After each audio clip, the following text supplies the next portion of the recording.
Bom dia a todos, meu nome é Nadine Tonelli Cavalari, sou orientada pela doutora Bianca Ortiz e vou apresentar o projeto que tem como título Análise da resposta de Coniza sumatrensis à aplicação de 2,4-D de clorofenoxiacético.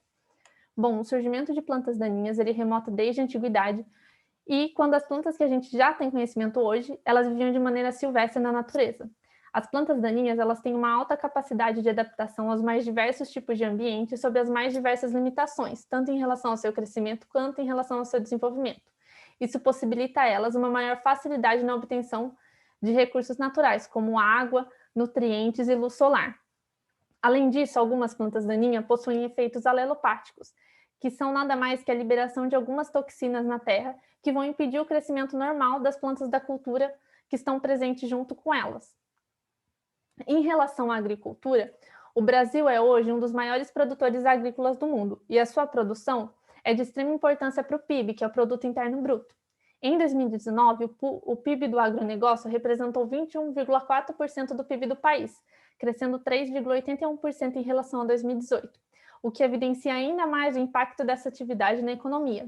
Sendo assim, a interferência das plantas daninhas na agricultura ela afeta diretamente a economia do país e, consequentemente, o PIB.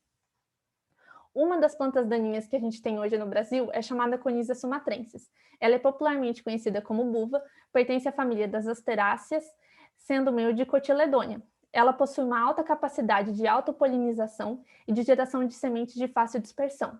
Ela é uma das principais pragas para a agricultura brasileira, tanto para a cultura de soja quanto para a cultura de milho, presente no centro-sul do país, e ela tem uma característica que é um aumento da resistência individual ou múltipla aos diferentes mecanismos de ação dos herbicidas.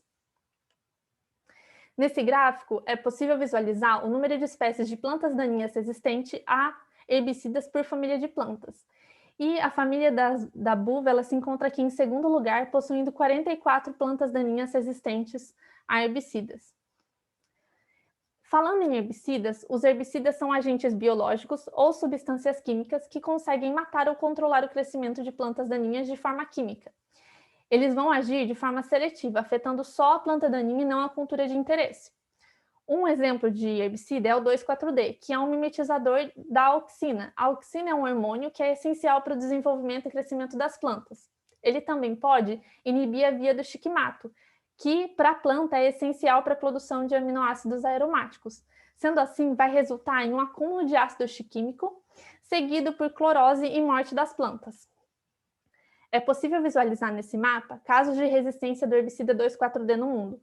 O Brasil se encontra em cinza, possuindo 3 casos de resistência ao herbicida 2,4-D. Alguns países estão em cores mais escuras, representando mais casos de resistência. Sendo assim, o objetivo geral do projeto é analisar a análise da resistência da Coniza sumatrensis ao herbicida 2,4-D. Para conseguir fazer esse objetivo, foi necessário primeiramente realizar o crescimento dos biótipos. Esses biótipos foram crescidos antes da pandemia, então foi feito o crescimento tanto do biótipo sensível quanto do biótipo resistente e seus respectivos controles, e foi feita a aplicação do herbicida. Em seguida, foi coletadas essas folhas, processadas e levadas para a realização da microscopia eletrônica. Essas imagens feitas pela microscopia eletrônica, elas foram analisadas pelo ImageJ, tanto as imagens que tinham tricomas, quanto as imagens que tinham estômatos dos biótipos. Foram analisadas os controles, os biótipos resistente e sensível após a aplicação e o biótipo resistente com 3 horas de aplicação.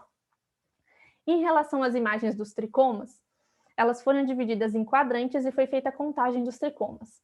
Já em relação às imagens dos estômatos, foi feita a medição da área e do comprimento dos estômatos. Bom, o resultado que a gente obteve com o crescimento dos biótipos sensíveis e resistentes é possível visualizar aqui. Em relação ao biótipo sensível, é possível ver que até 30 dias não tinha acontecido nada com a planta, e no 30º dia a planta começa a ter necrose e ela morre. Em relação ao biótipo resistente, é possível visualizar que logo após a aplicação do herbicida, algumas horas depois, já começa a acontecer uma rápida necrose nas folhas da planta. Dessa forma, as folhas elas fazem a compartimentalização do herbicida, evitando a translocação do herbicida para o restante da planta, que é o que acontece nas sensíveis. Dessa forma, acabam morrendo só algumas folhas da planta e não a planta toda. Essas folhas nascem novamente após alguns dias. É importante, antes de falar das imagens dos estômatos feitos por microscopia, evidenciar a importância dos estômatos para a capacidade de penetração do herbicida. Aqui a gente vê as imagens do biótipo resistente sem aplicação do herbicida, a superfície adaxial e a superfície abaxial. Embaixo, nas imagens C e D, as imagens do biótipo resistente com 2,4-D, tanto da superfície adaxial quanto da superfície abaxial.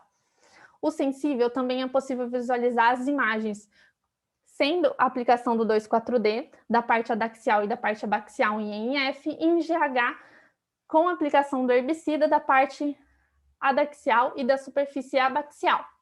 Quando a gente vai comparar o biótipo resistente ao biótipo sensível, é possível visualizar que houve uma desorganização e que também a célula aumentou de tamanho, principalmente em relação ao seu diâmetro, e que houve um aumento das vilosidades. Bom, após fazer as análises de média e desvio padrão da área dos estômatos e do comprimento dos ostilos, é possível perceber que o biótipo resistente em relação ao controle houve um aumento da área dos estômatos em relação à parte adaxial. Em relação ao biótipo sensível, é possível visualizar que houve um aumento tanto da área do estômato na parte abaxial como na parte adaxial. Em relação ao comprimento do ostilo, é possível visualizar que nos biótipos resistentes houve uma pequena diminuição na área adaxial. E no biótipo sensível, perdão, era o resistente, agora no sensível, é possível visualizar que houve um aumento do comprimento do ostilo na parte adaxial da planta. Bom, em relação à análise dos tricomas, feitas também por médio desvio padrão, é possível visualizar que o aumento da quantidade de tricomas na parte adaxial dos biótipos sensíveis em relação ao controle e a diminuição do resistente em relação ao controle. Também vale evidenciar que na parte adaxial houve um aumento no biótipo sensível e uma diminuição no resistente quando comparados ao controle. Então, no biótipo resistente, a quantidade de tricomas por área na face adaxial ela vai ser reduzida em folhas do biótipo resistente submetidas à aplicação do herbicida. Essa diminuição ela foi maior em folhas que não apresentaram áreas necróticas. Já em relação ao biótipo sensível, foi observado aumento na quantidade de tricomas tanto na face adaxial quanto na face abaxial, em resposta à aplicação do herbicida. Bom, as perspectivas futuras para o projeto é que pretende-se realizar estudos anatômicos e ultraestruturais a fim de elucidar a cinética de resposta diferencial dos biótipos de Coniza sumatrensis ao 2,4-D, para auxiliar o desenvolvimento de estratégias de manejo adequado. Bom, essa é a bibliografia utilizada. Gostaria de agradecer a todos os órgãos de fomento, a professora Bianca Ortiz e toda a equipe do laboratório.